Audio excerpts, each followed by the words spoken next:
MLA, ठीक है। तो अब आप लोग बताइए कि इसमें एन लगेगा या ए लगेगा। तो आपको मैं आज आर्टिकल बताऊंगा, आर्टिकल होता क्या इंग्लिश में है ना, बिल्कुल इजी तरीके से बताऊंगा और कोई भी कंफ्यूजन आपको नहीं रहेगी।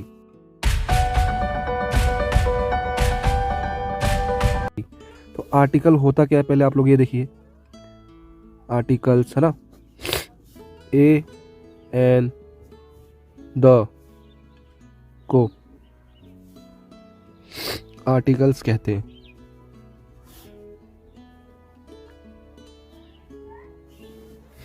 ठीक है। आप इंग्लिश में भी लिख सकते हैं, a and the are called as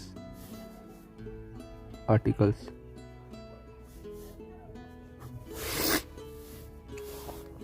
अब इनका टाइप क्या है, आप लोग टाइप देखिए, टाइप्स ऑफ आर्टिकल्स। तो ये दो तरह के होते हैं। पहला क्या है, इनडेफिनाइट, दूसरा क्या है, डिफाइनाइट। इनकी हिंदी क्या है आप लोग ये देखिए, अनिश्चित और निश्चित। ये दूसरे वाले की हिंदी क्या है, निश्चित, ठीक है, इतना समझ आया।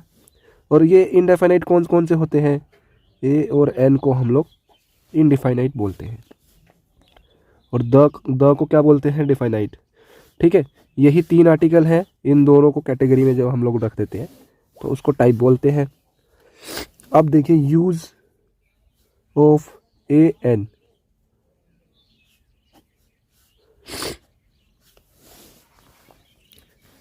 तो पहले आप ये लिख दो, देख लो कि ए एन दा का प्रयोग, यूज ऑफ ए एन है ना, तो कब प्रयोग किया जाता है, किसी नाउन को,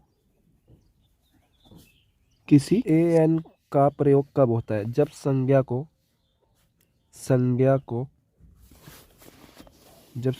को अनिश्चित बनाना हो, अनिश्चित दर्शाने के लिए या इनडिफिनाइट दर्शाने के लिए,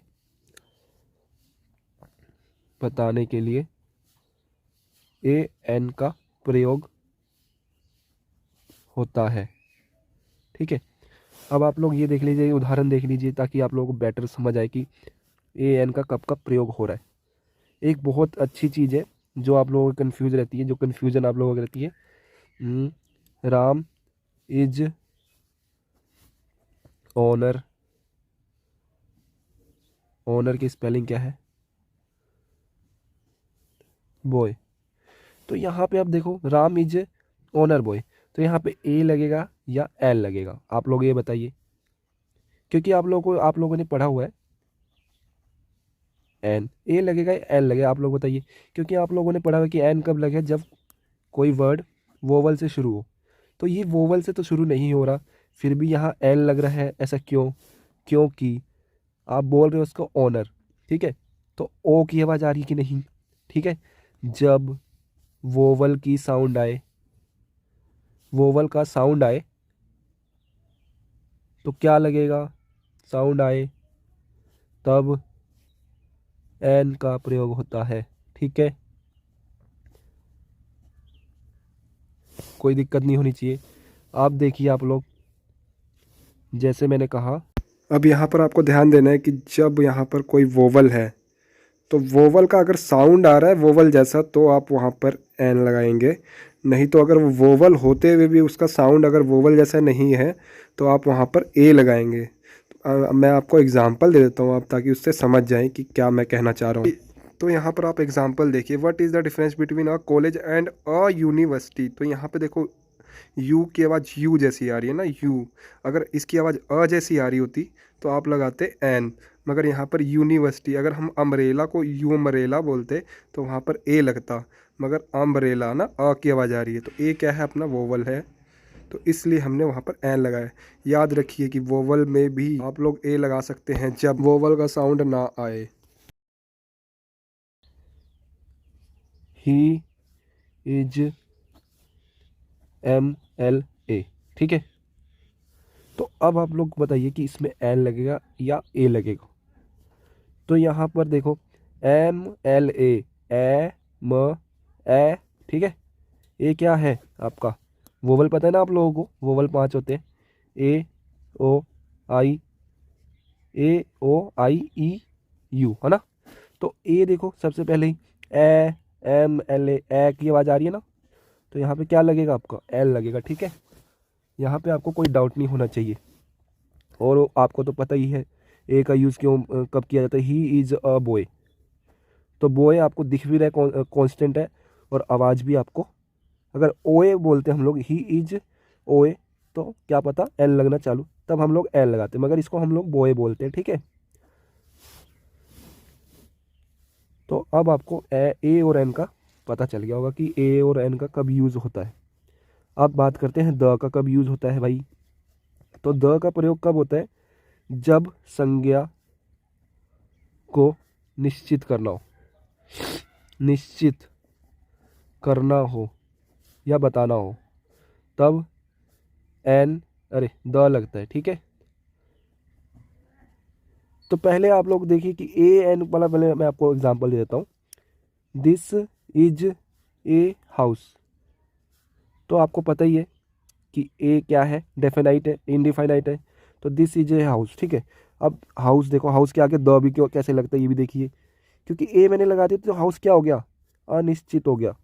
और मैंने कहा this is the house in which I live, ठीक है। ये वही घर है जिसमें मैं रहता हूँ, तब आपका दाल लग रहा है। तो है ना कमाल की बात। हाउस आपका अब क्या हो गया, थोड़े हाउस की वैल्यू बढ़ गई। तो जब हमें हाउस को स्पेशल करना होता है, या ये निश्चित हो जाता है, ये वर्ड आपका निश्चित हो गया कि हाँ भाई यही वो घर है, तो ये निश्चित हो गया, डेफिनाइट है ये घर ना, तो इसमें हमने द लगाया। और हम लोग जब संज्ञा, जब वही चीज़ देखो कैसे ए लग रही है, अनिश्चित, ये हाउस यहाँ पर अनिश्चित आपको दिख रहा है। जब हम लोग ए लगा देंगे तो ये हाउस कैसा दिखेगा, अनिश्चित जैसा। और निश्चित का मतलब, निश्चित का मतलब क्या है, फिक्स्ड, ठीक है। आप लोग इनमें कंफ्यूज ना होना। और अनिश्चित का मतलब अनफिक्स्ड, ठीक है। फिक्स का और लिख लो श्योर, ये वाला नॉट श्योर, है ना। मैं दिस इज अ हाउस, तो क्या पता वो घर ना हो ना, नॉट श्योर मतलब अनफिक्स्ड, क्या पता वो घर ना हो या अनफिक्स्ड हो, ठीक है। या अनिश्चित भी आप लोग समझ सकते हैं इस बात से। तो ए एन का आपको पता चल गया है, ए एन कब लगता है, अनिश्चित बनाने के लिए। ए एन को इनडिफाइनाइट आर्टिकल बोलते हैं। दिस इज द को क्या बोलते हैं, डेफिनाइट आर्टिकल। तो अब सबसे बड़ी बात जो कहीं कहीं आप लोगों को सुनने को मिलता है, द को कभी कभी हम लोग दी भी बोलते हैं, ठीक है। तो कुछ टीचर कहते हैं कि जब वोवल का साउंड आता है तो दी बोलना पड़ता है हमें, ठीक है। तो ऐसा कुछ नहीं है, चाहे कांस्टेंट हो चाहे वोवल का साउंड आए, द और दी को कब यूज़ किया जाता है, देखो इसको द कब बोलते हैं, द, और दी कब बोलते हैं, जब संज्ञा को स्पेशल और जोर देना हो, ठीक है। दी कब बोलते हैं, जब स्ट्रॉन्ग चीज़, जैसे बोलते हैं ना दी एंड, दी एंड, तो एंड के ऊपर जोर दिया हमने तो बोला दी एंड। अब इसी को मैंने कहा द एंड, है ना, दी एंड बोला तो एंड के ऊपर जोर गया, स्ट्रॉन्ग फीलिंग है ना, स्ट्रॉन्ग फीलिंग होती है एकदम। और मैंने कहा द एंड, एंड, तो कुछ भी नहीं, एकदम मामूली, ठीक है, वीक, एकदम कमज़ोर। तो आप लोगों को ये ध्यान देना, कहीं कहीं आप लोगों को कोई कोई बताएगा कि जहाँ वोवल होता है वहाँ पर दी का यूज़ किया जा सकता है। तो ये वोवल तो है ही है, ठीक है, मगर आप लोगों को ये नहीं देखना कि यहाँ पे वोवल है या नहीं है, या साउंड आ रहा है या नहीं आ रहा। आपको जब स्पेशल एकदम स्ट्रॉन्ग फीलिंग बतानी होती है, स्ट्रॉन्ग, स्ट्रॉन्ग फॉर्म को, स्ट्रॉन्ग फॉर्म बनाने के लिए हम लोग दी बोलते हैं, और वीक फॉर्म बनाने के लिए हम लोग द बोलते हैं, ठीक है। ऐसे ही ए और एन को, ए और एन के साथ भी होता है, आप लोग पूरा लिख लीजिए। द देखिए, वीक,